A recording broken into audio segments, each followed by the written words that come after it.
বিচার বিভাগের সংস্কারের কেন প্রয়োজন? বিচার বিভাগের সংস্কারের এই কারণেই প্রয়োজন, বিচার বিভাগ বাংলাদেশের 3টা অঙ্গের একটা। শুধু বাংলাদেশ না, পৃথিবীব্যাপী বিচার বিভাগের ধারণাটাই হলো আইন বিভাগ, শাসন বিভাগ এবং বিচার বিভাগ প্রজাতন্ত্রের বা রাষ্ট্রের 3টা অঙ্গের একটি অঙ্গ। এই 3টা অঙ্গের মধ্যে আবার বিচার বিভাগ যে ক্ষমতাটা প্রয়োগ করে সেই ক্ষমতাটা হলো সার্বভৌম ক্ষমতা। এই ক্ষমতা কিন্তু অন্যদের থেকে একটু ভিন্ন।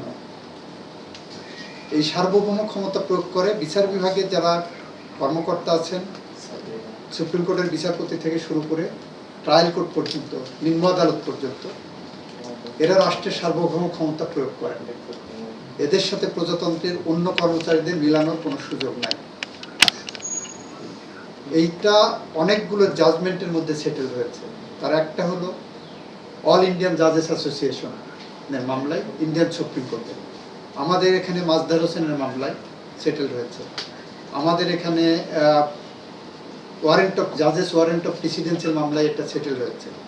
যে বিচারকরা সার্বভৌম ক্ষমতা প্রয়োগ করেন, they can not be equated with the other servants of the government. কিন্তু বিগত সময়ে দেখা গেছে বিচার বিভাগকে এমনভাবে বিতর্কিত করা হয়েছে, মনে হয়েছে যে ওনারা যারা বাংলাদেশের গণতন্ত্র হত্যার সাথে জড়িত, যারা বাংলাদেশের খুন খারাপি করেছেন, যারা বাংলাদেশে লুটপাট করেছেন,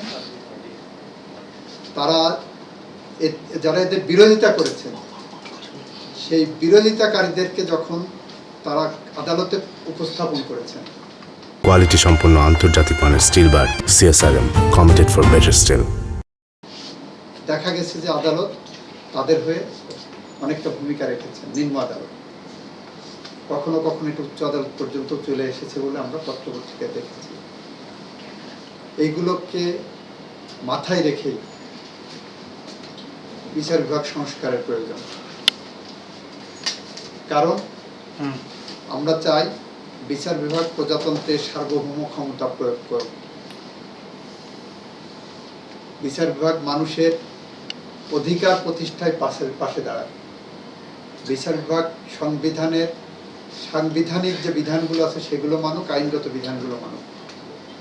এই উদ্যোগটা আমি মনে করি যে অনেক ভালো উদ্যোগ এবং এই উদ্যোগের সাথে সবার একসাথে কাজ করা উচিত।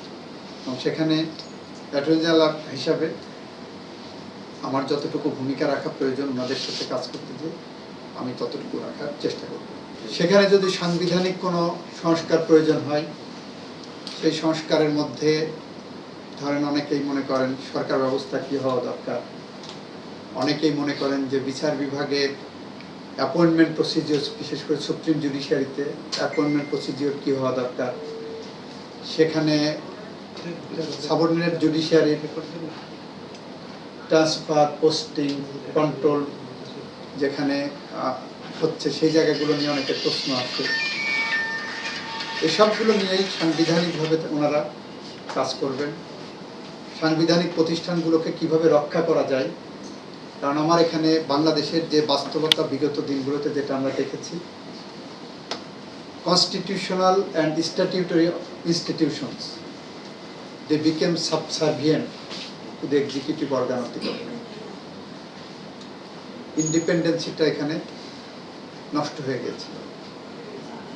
হয়তো মাননীয় প্রধান উপদেষ্টা জনগণের মধ্যে যে ধারণা তৈরি হয়েছে ওটাকে ধারণ করে এই উদ্যোগ নিয়েছেন।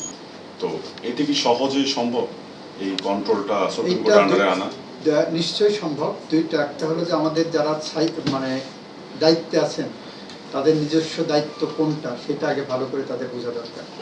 আমাদের বিচার বিভাগের সাবঅর্ডিনেট জুডিশিয়ারি স্পেশালি ওনারা ধরে নিয়েছিলেন ওরা প্রজাতন্ত্রের কর্মচারী। অনেকেই ভুলে গিয়েছিলেন যে ওনারা প্রজাতন্ত্রের সার্বভৌম ক্ষমতা প্রয়োগ করেন। সেকেন্ড হলো রাষ্ট্রপতির ক্ষমতা, যেটা বলেন সাংবিধানিকভাবে বর্তমান সাংবিধানিক কাঠামোয় বাংলাদেশের রাষ্ট্রপতি এখানে বসে ওনার সাংবিধানিক কোনো ক্ষমতা নাই, অ্যাপারেন্টলি দেখা যায় দুইটা ক্ষমতা আছে। একটা ক্ষমতা প্রধান বিচারপতি নিয়োগ করা, আর একটা হলো প্রধানমন্ত্রীকে নিয়োগ করা। এখন প্রধানমন্ত্রীকে উনি ইচ্ছা করলে যে কাউকে নিয়োগ করতে পারবেন না। যিনি পার্লামেন্টে মেজরিটি কমান্ড করবেন উনি তাকে নিয়োগ করতে পারবেন, তাকেই নিয়োগ করতে হবে। সো থাকলে একটা ক্ষমতা চিফ জাস্টিসের অ্যাপয়েন্টমেন্ট।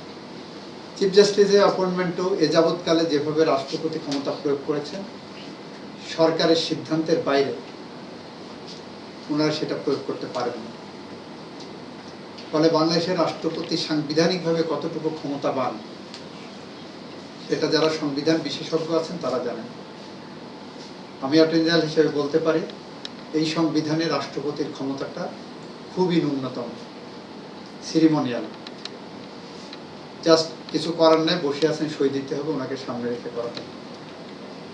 উত্তর অনুচ্ছেদ বাংলাদেশ এটা যদিও অরিজিনাল সংবিধান থেকে এসেছে, ফ্লোর ক্রসিং করা যাবে না, parliament member independent mind apply করতে পারবে না। কার্যত বাংলাদেশের আইন বিভাগ, শাসন বিভাগ, বিচার বিভাগ একক ব্যক্তির নিয়ন্ত্রণে চলে গিয়েছে এই ৭০ অনুচ্ছেদের কারণে। অনেকটা ভূমিকা রেখেছে ৭০ অনুচ্ছেদ। এগুলো সংবিধান সংস্কার কমিটি যারা আছেন ওনারা দেখবেন।